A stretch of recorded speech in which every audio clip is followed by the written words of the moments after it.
বাংলাদেশের দ্বিতীয় বৃহত্তম বইমেলা এবং এই উপলক্ষে আমরা অনেকগুলো বই প্রকাশ করেছি এবং অনেকগুলো বই আরও প্রকাশিত হচ্ছে, খুব শীঘ্র হবে। তো এবার আমার নিজেরও একটা প্রকাশিত বই হয়েছে, এটার নাম হচ্ছে নির্ঝরের স্বপ্ন, একটা কিশোর উপন্যাস।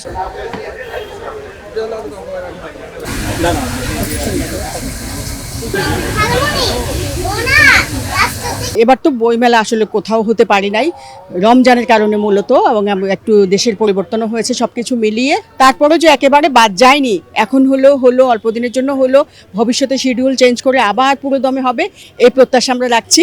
আমাদের প্ল্যানের মেলায় আমরা যেন বারবার প্রতি বছর আসতে পারি। আমরা তো দেখেছি যে 2024-এ মানে কীভাবে মানবাধিকার লঙ্ঘন হয়েছে, তো সেটা থেকে আমার এই চিন্তাটা আসলো।